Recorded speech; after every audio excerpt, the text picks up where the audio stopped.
So there's a lot of people with a lot of money that still doesn't use a bank or a financial institution, whether it's because of the pricing, whether it's because it's non-Sharia compliant, whether it's because they don't trust the transparency behind those organizations, where the money is going to, where it's coming from. They're just not educated enough to understand all of this. And that's, if they don't understand something, they don't trust it fully. I believe default rates in the digitized version, I think, is even lower than the offline world, because it's a myth that people think that offline ROSCAs are like completely safe because they're not at all. I know they're not. It's in India in specific. There are like lots of scams that because it's very limited. It's very tough to find a circle that is relevant to how much you want and when. So you end up going to someone who knows someone that is in a group. It's very private, so people don't like it. But again, it's their only option, so they end up doing it anyways. So I believe our model with the collection, with the legal, with the credit assessment and how much they get and when, and the peer pressure that we apply in the product and so on, makes it even safer than even the offline world. Joining me on the couch today is Ahmed Wadi. Ahmed is the founder and CEO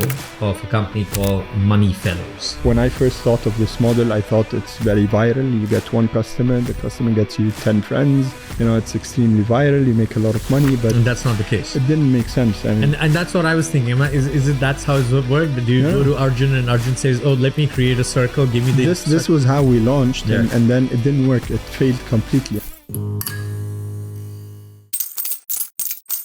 Welcome to today's episode of Couchonomics with Arjun.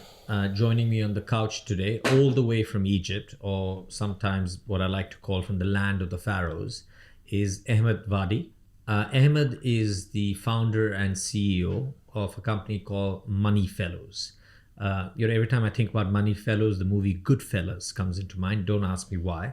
But with that, I'll welcome Ahmed. Ahmed, thank you for flying all the way down from Egypt. I'm sure you didn't fly for the episode, but just to make a big part of it. It's a pleasure to be here. Thank you. Been watching Couchonomics for the past few episodes. Big fan. So pleasure to be here. No, appreciate it. And we met recently. We met in Marrakesh. Yes. We met, I guess, accidentally, you would say so. I think there was GITEX. It was a big event by GITEX, and I think it was thrown by Algebra Ventures, right? Exactly. Yeah, there was a lot of side events, and Algebra was thrown. So it was a pleasure to meet you, and thank you for making time. So I guess as we were speaking prior to the event, right? The purpose behind this podcast is it's multifaceted, right? The audience wants to hear more about what MoneyFellows is. We want to hear a little bit about your own journey as a founder. We'll talk a little bit about Egypt itself and how things are evolving in Egypt and the fintech scene. I want to talk a little bit about financial inclusion. What are the things you guys are doing differently, and so on and so forth. So It's a conversation, right? Yes, there are some questions that I write, but I usually don't make them make through them. But let me ask the first question: what is MoneyFellows, and where did the idea come from? Well, great. So MoneyFellows is basically a very interesting concept that's been there for hundreds of years. So not MoneyFellows, the concept of which we digitized, have been quite common for actually thousands of years. It's a very old model, way before banks and credit scores has even existed back in the days. And it's a way of how people usually bank in groups. So they pool money together to reach their financial goals and needs.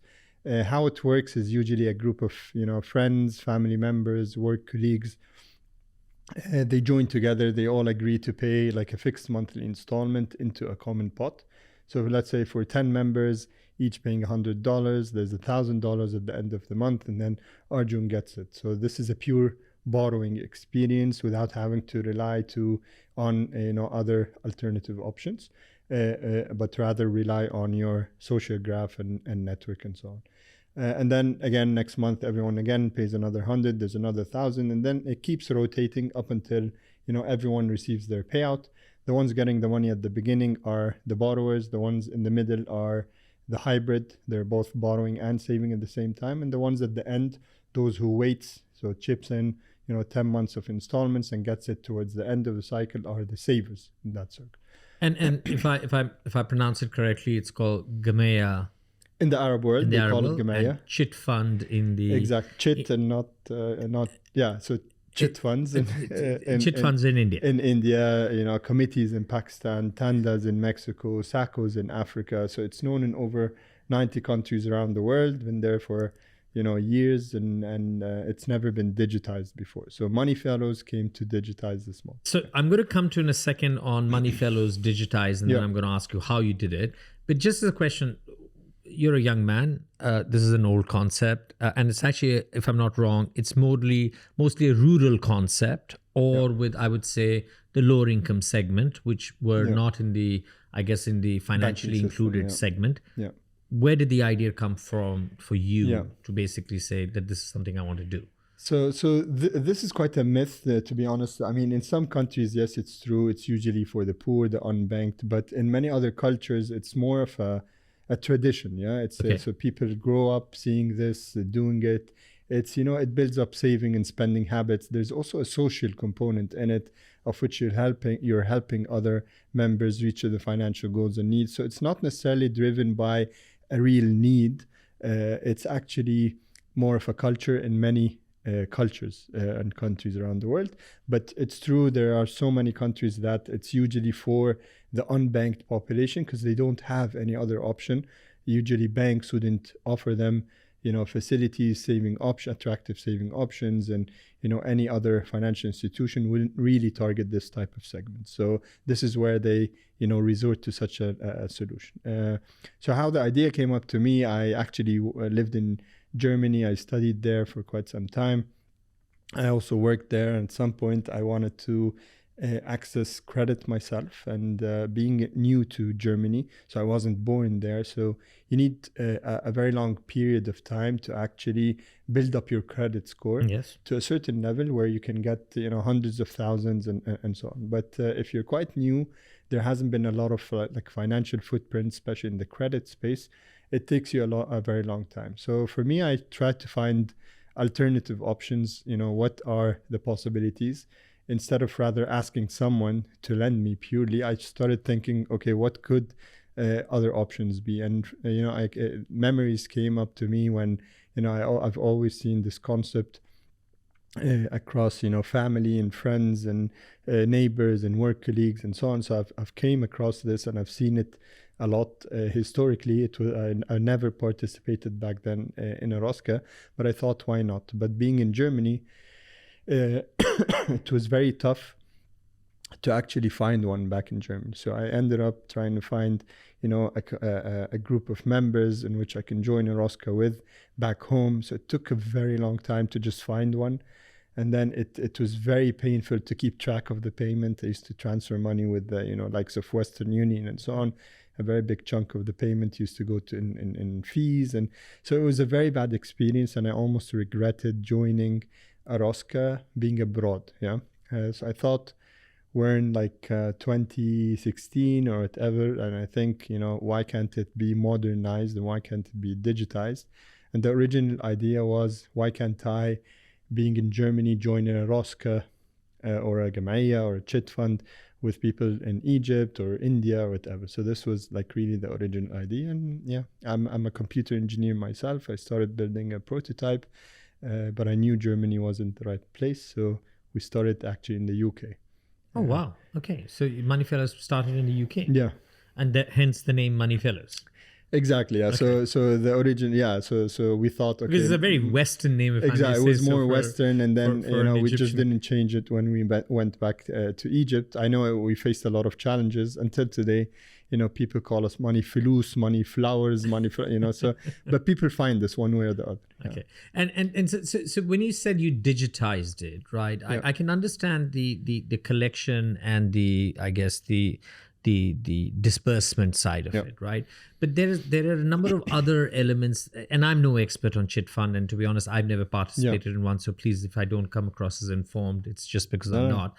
But there are a couple of sort of interesting angles. One is that you can choose to make it your own turn by opting in, and there's a cost associated with it, or you forego some amount of money. There's also been cases I know very much in cases in India where some members have just vanished, right, with numbers. Yeah. So So by digitizing it, are you just purely, are you solving for some of the inherent problems that existed in, I guess if I In just call it existing chip? ROSCAs, yeah. Yeah. So I think that's one. So offline, so the original word, instead of saying Gamaya or chit funds, they call it ROSCAs, rotating savings and credit associations. Right. So in the offline ROSCA world, it's actually very, very painful. Yeah. So it's extremely tough to find a ROSCA to participate and with the exact amount and time that you're looking for. So you barely find a ROSCA with participants that are all very happy about the amount they're getting and the slot they're choosing. Yeah, but at the end of the day, that's their only option, so they end up just accepting that. And then there's a lot of management. So there's usually a volunteer or two that runs after people to collect money and reminds them. So there's a lot of logistics. They do it on a piece of paper. Yes.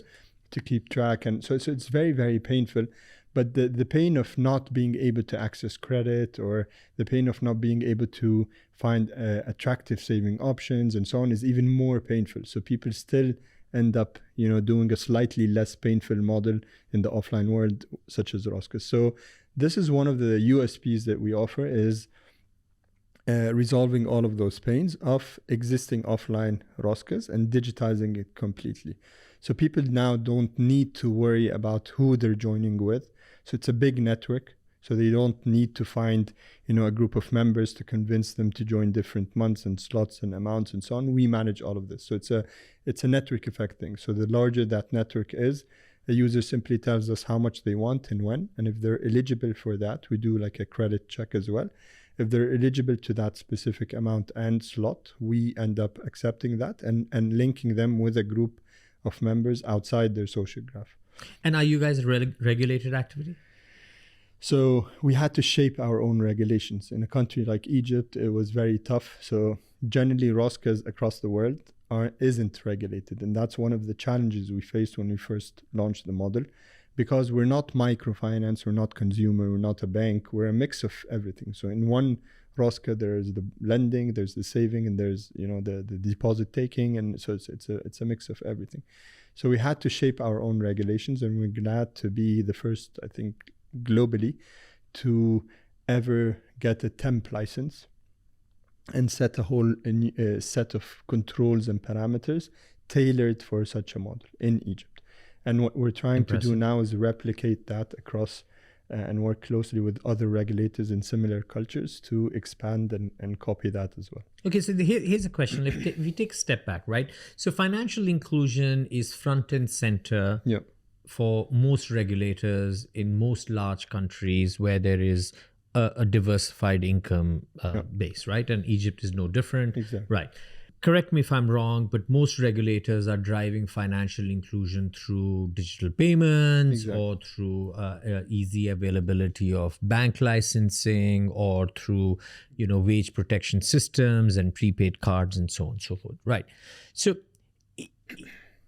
is there a tsunami heading in your direction which is reducing your market size, right?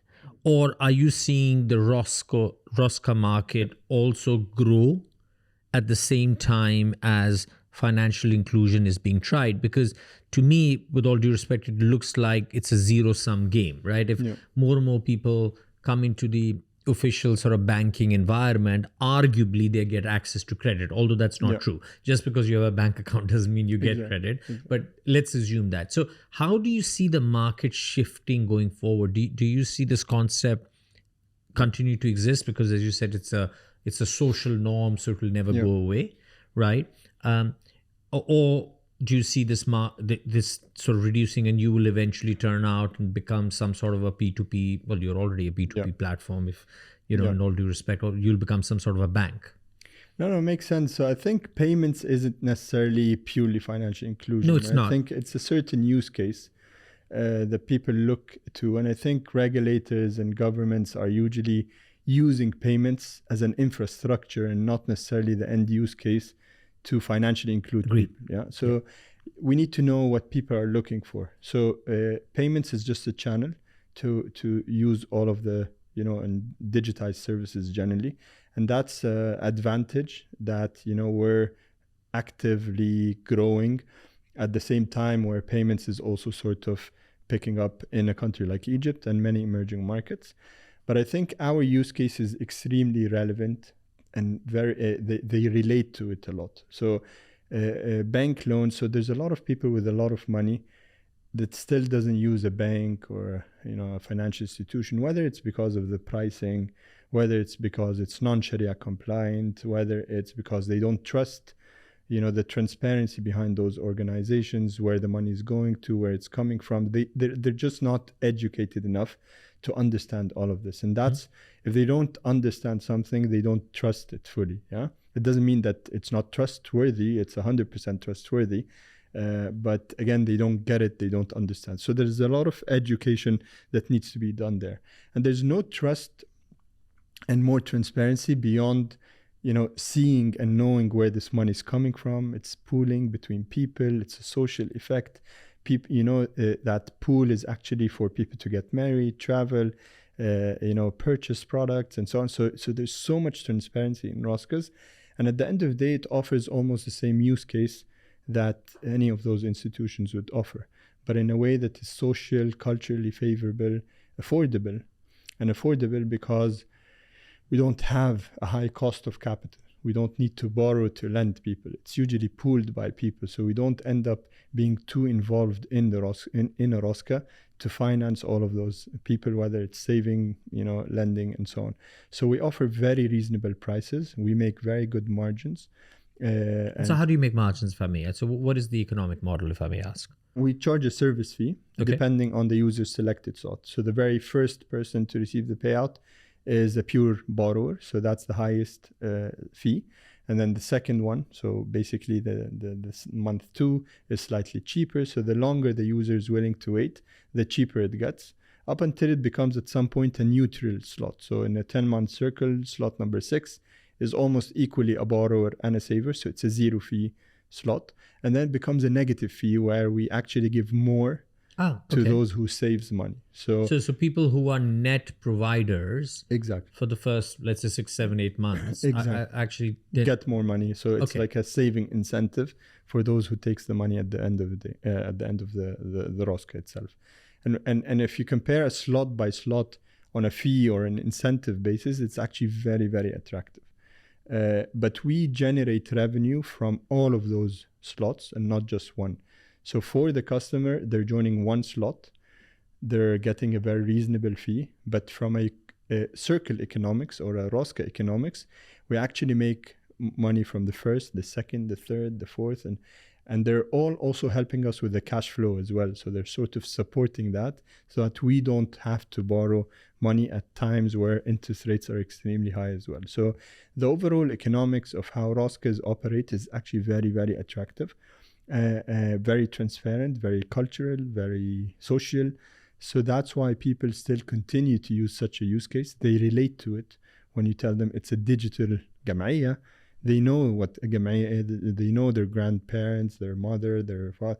And a lot of parents used to educate their children to join a ROSCA versus borrow money and so on, because it helps promote spending and saving habits versus other models that are one or the other. As soon as you need money, you're in debt and very high interest rates and so on. So it doesn't necessarily promote good spending and saving habits all the time. Okay. So that begs the question, right? Then so where is most of your competition coming from? So is it other people who are basically digitizing other gamiyyas, as you call it, or let me ask a very simple question. Out of the entire ROSCA market, what percentage of it today, just roughly in Egypt just alone, is now digitized versus still running on the traditional wheels? Yeah. In Egypt in specific, so I think we're by far the largest, and I think we're by far the largest globally that ever digitized ROSCAs.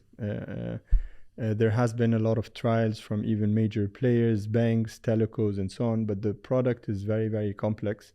And it takes a very long time to actually nail down and perfect the operations tech and so on. So in Egypt, we have activated over like 600,000 since inception, paying Participants. customers. Right. Okay. And I think the total addressable markets of ROSCA only participants is around 33 million Egyptians. So that's a fraction of what we can actually still manage to acquire. The thing is that we've been always looking to grow at a sustainable manner, and versus just boost and grow exponentially without having to perfect the economics, the product, and so on, because it's a very sensitive product. Anything that could go wrong would actually hurt a lot the credibility we've been working hard to build. So I think there's still so much room for us to still grow in Egypt alone. Okay, let's switch a little bit. Let me get a bit of a view on your view on Egypt as a place for a burgeoning startup or a fintech founder, right? Tell me, how have you seen the Egyptian sort of fintech market evolve over the last sort of 4 to 5 years? What have been the winds of change, right? Yeah. What's working in your favor? What are the big challenges as a fintech founder? So I think when we first started, MoneyFellows so we launched in 2018 in Egypt, and I think there was a lot of missing normal pieces. So payments wasn't that advanced. I think it was very tough to just collect payments from customers. Yeah. And for such a model, we need to make sure we get their payments on time, because we need to pay out customers on time. So it breaks the whole cycle if we don't have the basic infrastructure solid enough. And I think in a very short period, there has been so much that has been done in the payment space.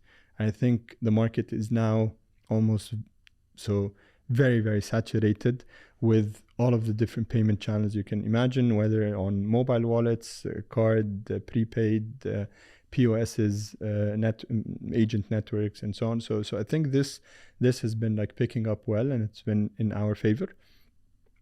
I think there's a lot of infrastructural things that's still missing, like eKYC, like e-signature.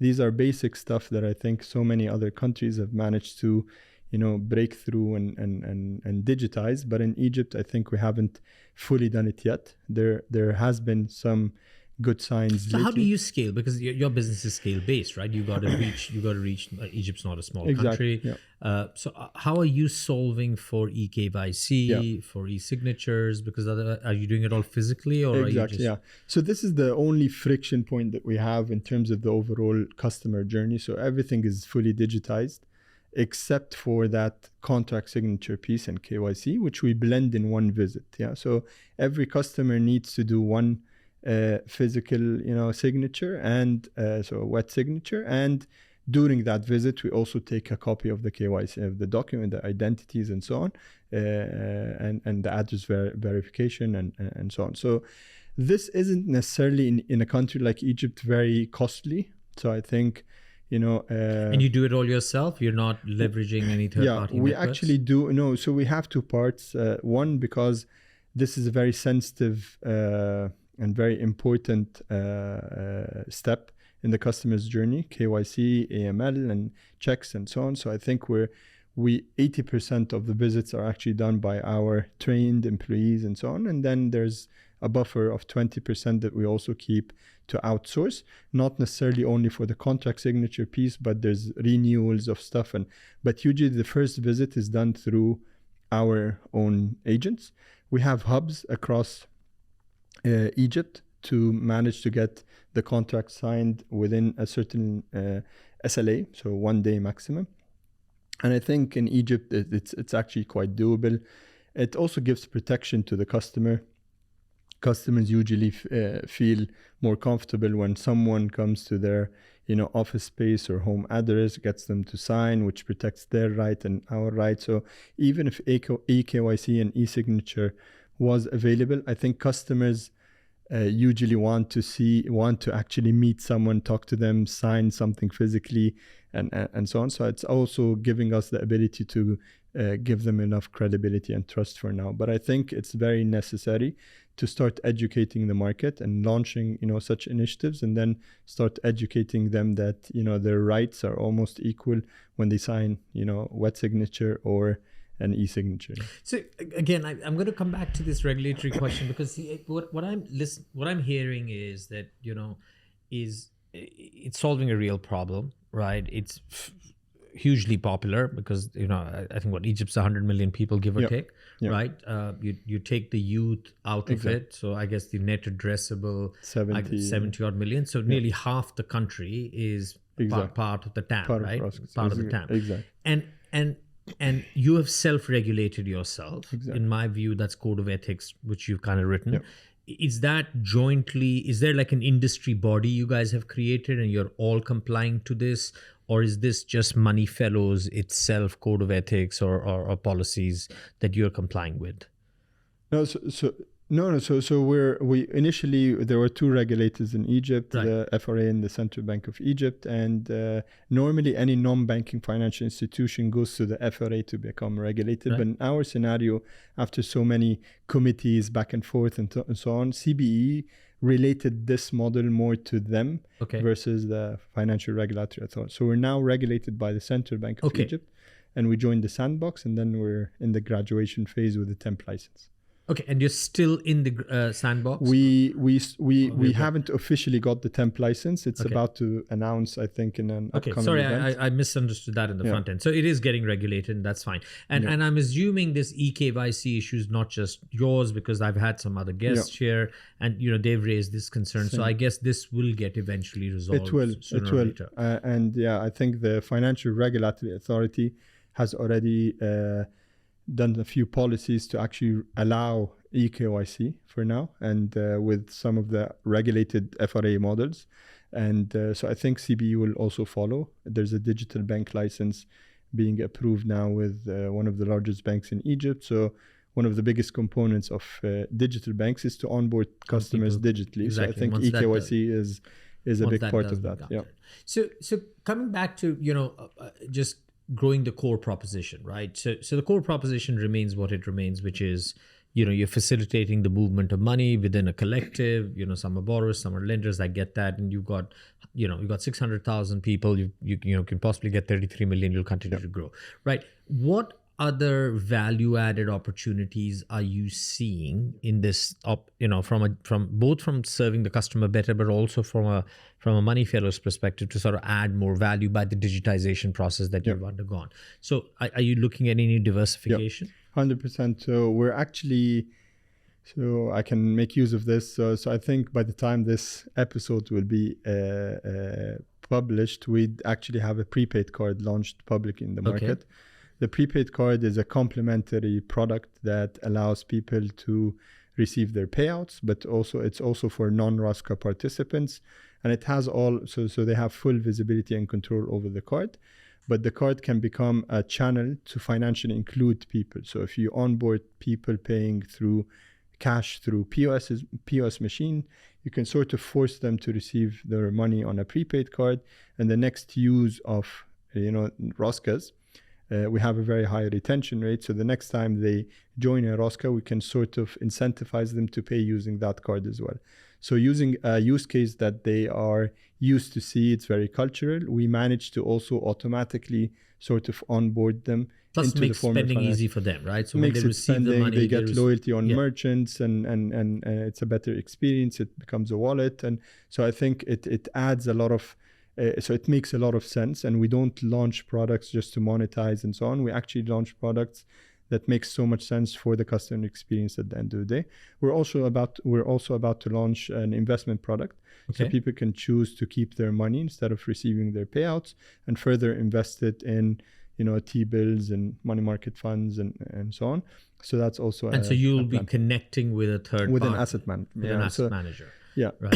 and that's a separate entity, or is that MoneyFellows now launching a whole?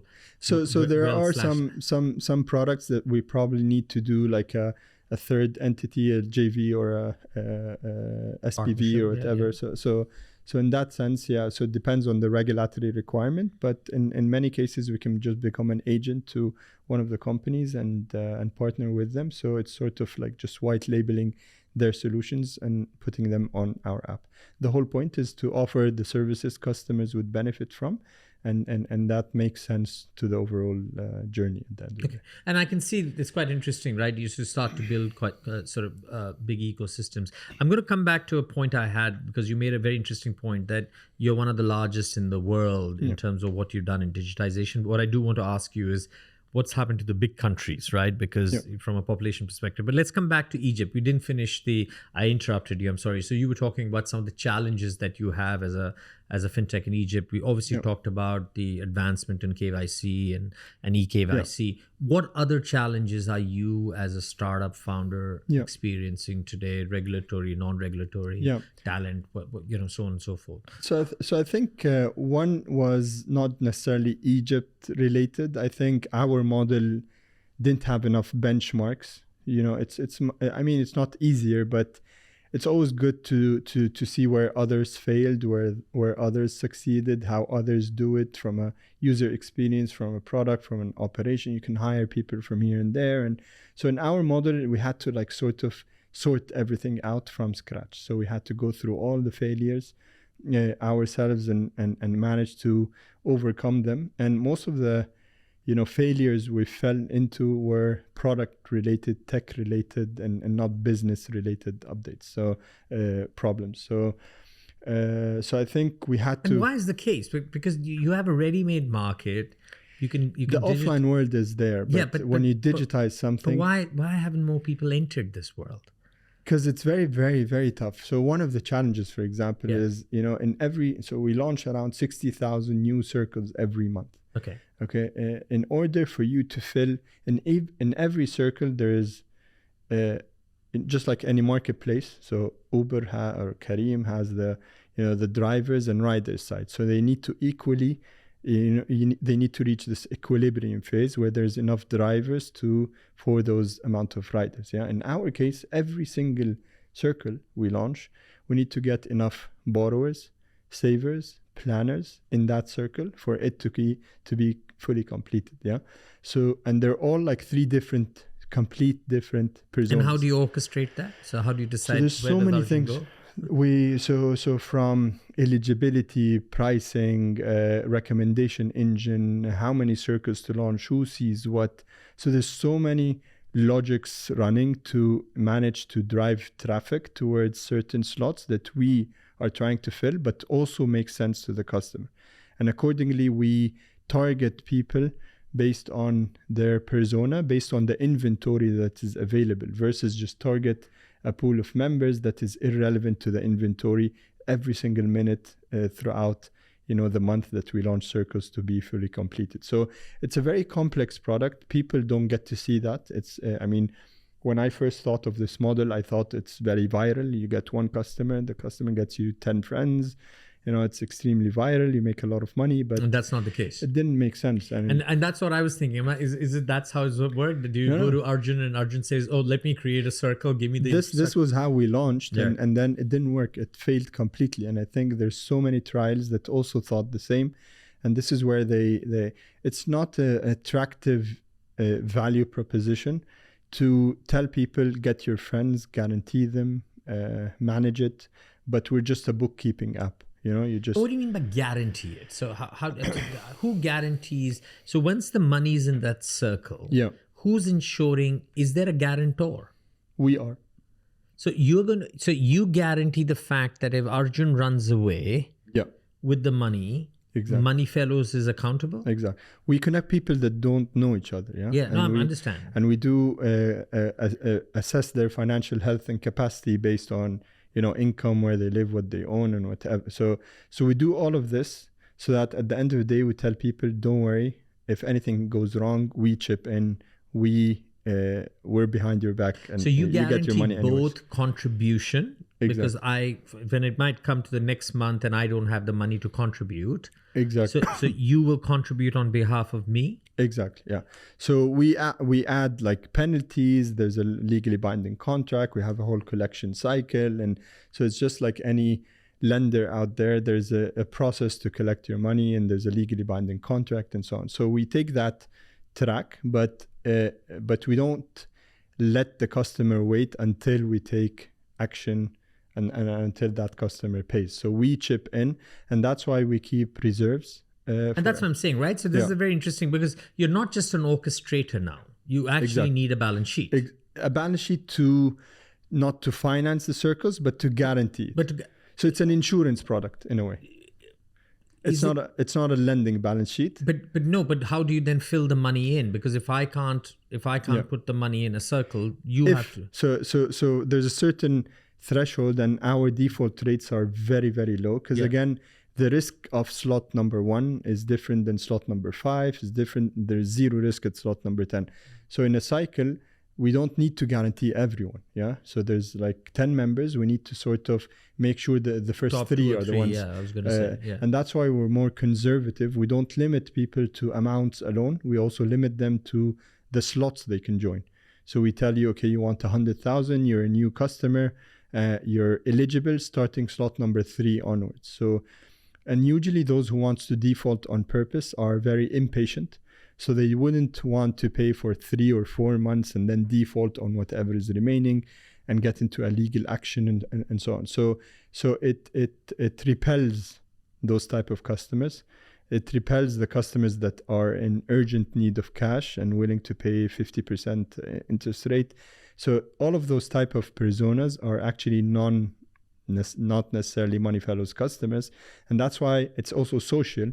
There's peer pressure. It's not as high as the offline world, but there is a certain threshold of social component. People know where the money is going to, where it's coming from. So they sometimes see that, okay, I'm a Vodafone employee. There's another member in the same cycle that is also a Vodafone, although they don't know each other, but they relate to each other. Yeah, it's very interesting, right? Because I would have thought, and obviously wrongly, I would have thought that if the circle was among people, all of whom knew each other, that peer pressure would be more evident. And that's pretty much how it works in the offline world, right? Because you don't stand in the middle of the street and shout and someone joins it. But what you're saying is that the science that you're bringing in terms of slotting Arjun, where he should be slotted, actually guarantees a greater or a lower default rate. Exactly. And I believe default rates in the digitized version, I think, is even lower than the offline world, because it's a myth that people think that offline ROSCAs are like completely safe because they're not at all. I know that now. It's in India in specific. There are like lots of scams that because it's very limited. It's very tough to find a circle that is relevant to how much you want and when. So you end up going to someone who knows someone that is in a group.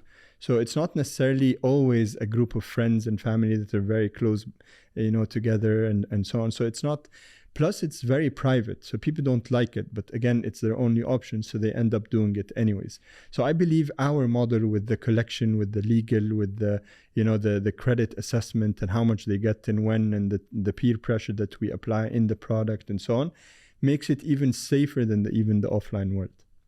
So let's ask about MoneyFellows expansion, cross-border. So I see you as, there's 3 parts to your business, if I may oversimplify, and you'll obviously correct me. There's the whole technology, let's call it a platform for the sake of argument, right? There's a platform which allows you to build these circles. There is a way you do the KYC, possibly AML. You bring them through some sort of science, you slot us in. Let's assume that's one big sort of platform, right? That's one part of the business. There's obviously this adjacency of services that sit next to it, which it takes care of, in your case, 2 ends. One is the KYC, because that's still manual, but let's assume that gets automated. There's also the collection side of it, right? Which might be completely remote, or might have a combination of remote and physical, but there is some orchestration which is required, maybe if they're not even those people. And then there's this third, call it insurance, call it financing, whatever we are thinking. Do you see your growth in the future in other markets as MoneyFellows, the technology provider, or picking and replicating the same business again and again and again everywhere? Because I would imagine if your technology is as good as you claim it to be, and you believe that the problem is as complex as it is, right? There are some huge markets out there, right, which you could actually go and get into, and it doesn't matter that you come out of Egypt or Germany or the UK, right? what's your where are you in terms of your growth? Beyond your Egypt. Beyond Egypt, right? Your growth thought. No, or actually even in Egypt, right? Yeah. Why would you not white label in Egypt? So currently, I believe we're able. So I think white labeling can hurt us because there's so much logistics behind. So white labeling limits people to their own client base. Or so again, if a telco wants to white label it, they'll white label it to their existing client base. So it becomes limiting, and then who gets into which slots and so on, and the credit assessment. So there's so much that we need to like blend in, and I think we can just manage it ourselves. Okay. We do have corporate partnerships, a B2B2C model where we onboard clients of existing major players, employees of companies and so on, and we offer them a set of benefits that they can, and at the end of the day the margins aren't as attractive compared to a pure lending platform or pure but again, we never believed a heavy balance sheet at times like this could be sustainable, and that's why we chose such a model. And so why we are actually thinking of country expansion. One of the biggest milestones we want to now prove, now that we've done sort of nailed down the product, the tech, the operations, and sooner or later we'll be able to attract enough market share from the total addressable market. Just needs some time. But in parallel, I think it's about time to start proving that this model can be exported and can be replicated across other markets. And we're actually looking today into 2 markets.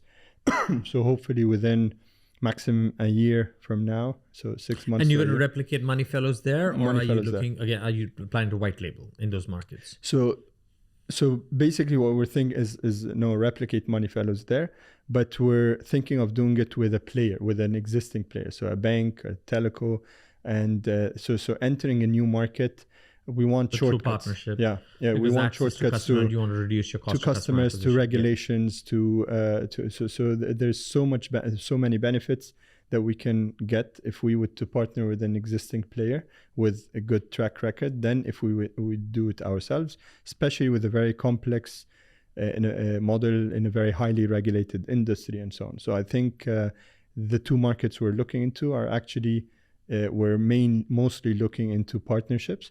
So it's a revenue share model in a way. So it's sort of very similar to a white labeling solution. Yeah, but it's very so okay. I mean, let me ask a question, and we've only spoken for about 30 minutes, 35 minutes, whatever the time is, right? But I'm very tempted. Is a market like Egypt where if I look at some of the building blocks, right? You've acquired a significant amount of customer base, right? You have a lot of behavioral data on it.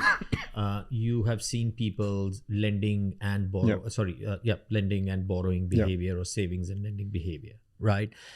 You've understood collections, which is actually quite a complex piece, right? You're now introducing a prepaid product. So obviously you're basically telling people that we're not just going to transfer that money into your bank account, but we're going to give you an instrument through which you can actually use that money to whatever avail. And then again, you're going to collect a lot more interesting data that will allow you to do things with it, right? You're planning to launch something around investments, right? So some sort of an embedded savings or embedded investments product. Are you going to eventually become a digital bank? Is that the path? You might not want to say yes to it, but I actually see that's kind of the natural trajectory, right? Because you want to play with the big boys. So I think we believe we are a digital bank alternative for emerging markets. So again, because I believe digital banks is an evolution of a very solid banking system with a very high population of banked customers, and they now want to evolve and become better at and offer a better experience without all the branches and so on. In Egypt, they're not banked yet. Yeah, so you can't jump into becoming a digital bank without this middle layer. And I think a ROSCA is a very interesting use case that people relate to. It's very cultural. And for such a segment, instead of offering a digital bank experience, you can actually offer a digital ROSCA experience, which sort of naturally embeds them or includes them into the formal financial system one way or the other. So we believe a digital bank alternative is a better description than a pure digital bank. Okay, no, I like that answer. I like that, and I accept that answer. There's obviously your thinking, with one caveat, and this is not to challenge you, because if you look at new banks' success in Brazil, right, it's come in a market which was reasonably financially excluded, right? And if I'm not wrong, they've crossed 100 million customers in South America, and maybe now in Brazil itself, because I think they had hit 90 million. But I take your answer. Let me pivot a little bit into a different customer segment and the viability of a similar model to you, right? Micro and small businesses, right? One of the biggest challenges the micro and small businesses have is liquidity and funding gap, right? They also go through times where they have access to cash flow, and so they could be net lenders, right? They go through periods where they are desperately in need, right? In most cases, they're not able to get money out of, I guess, typical traditional sources, so they have to avail of all types of channels and land up paying huge amounts of money.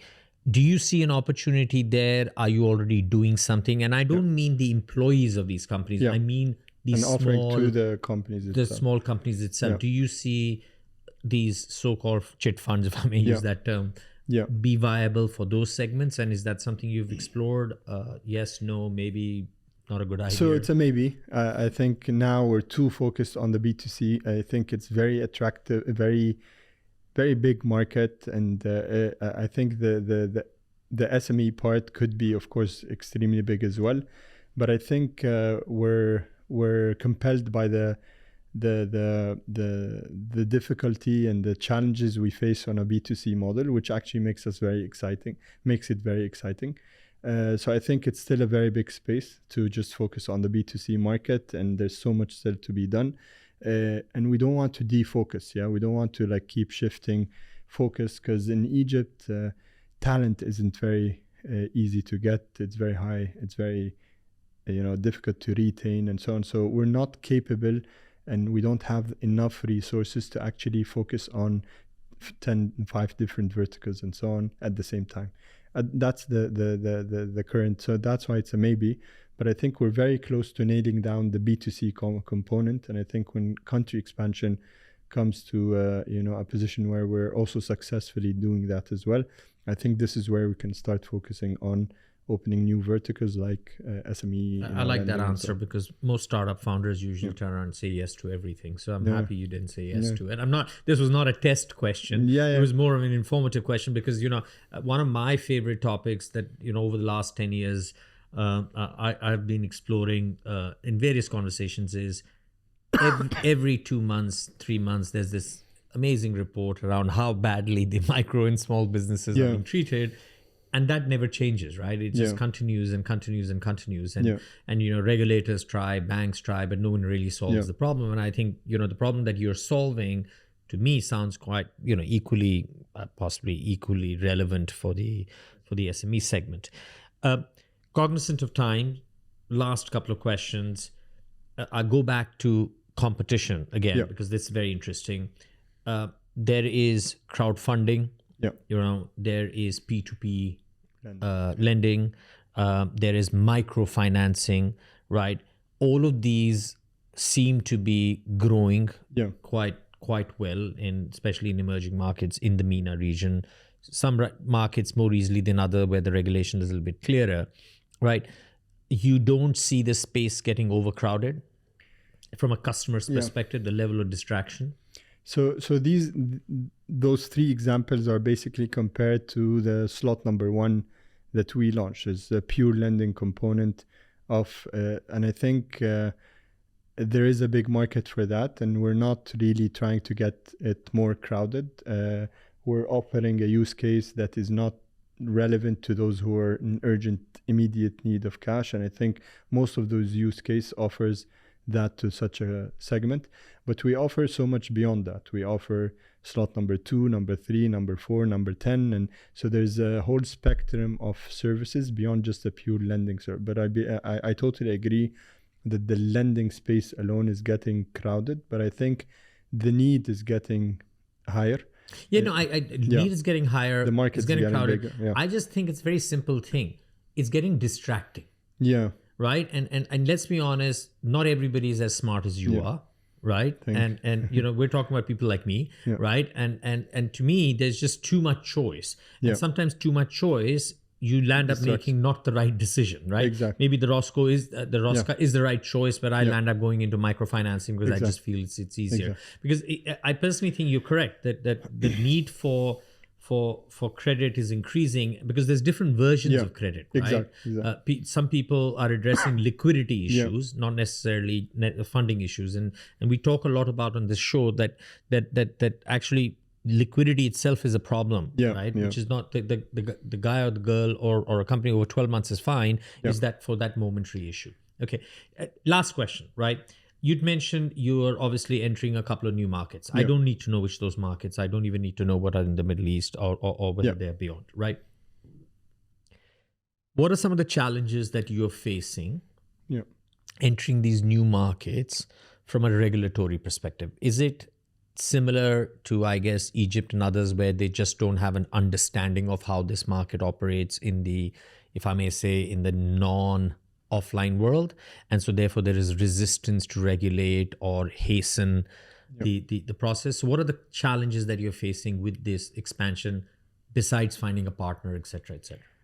So I think regulations is one. So specifically, what in regulation, if I may ask? So it's a very different model. So you would barely find in any country you go to regulations that you would naturally fit under. So we'd have to either create something unique, and that's the challenge of regulations. So regulations in a for consumer finance, it's there because it's just time. There's a lot of requirements. We need 6 months and certain resources, minimum working capital, and so on.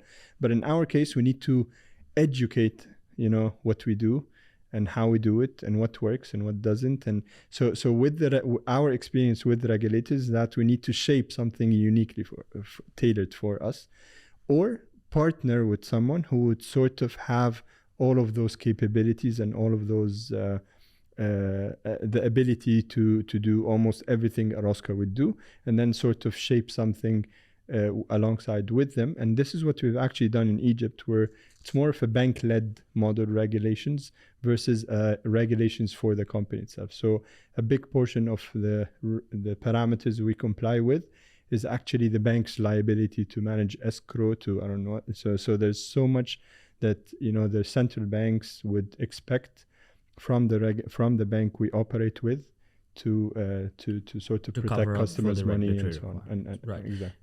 Last question. I said that was the last question, but this is definitely the last question. Where are you on your journey? You are, I think you said 2018 you launched. Exactly. So you've been 6 years into your journey. You are currently in Egypt. You're looking to enter a couple of more markets. You're completely private. How many rounds have you raised already? Is that public information? Yeah. So we're at a growth stage. I think we've reached a point where we're actually now profitable. So this is a good sign generally that economics is healthy. You're growing at a certain pace and so on. So I think we're at a phase where we're now looking to start our Series C round. And the Series C round is mainly focused on expanding geographically, while Egypt is now, what we've been focusing on is really allowing Egypt to grow and self-sustain without having to invest significantly anymore. In parallel, all of our focus when it comes to fundraising, I think, should go towards nailing down another country or two. Ahmed, thanks for coming in. Thank you. I wish you the very best. I'm sure our paths will now cross more often that we've gotten to know each other. It's fascinating what you're doing, and I think this is a great example that you don't need to reinvent the wheel to be innovative, right? And I think what you've done is taken, X 100-year-old, 2 century, 3 century-old concept. You brought it into the digital world. In my view, you've financially included a very large segment of the world. There's education involved in it. So I wish you the very best, and hopefully you're able to navigate the regulatory challenges of the new markets and so on and so Thanks, forth. Arjun. Really enjoyed our talk, and look forward to seeing you again. Thank you. Thank you. So, ladies and gentlemen, that was Ahmed Wadi, who is the founder and CEO of MoneyFellows, which is obviously headquartered, if I'm not wrong, out of Egypt, or at least Egypt is their biggest market, although they did launch in the UK first. So with that, I'd like to say goodbye, and I'll see you next week. Bye-bye.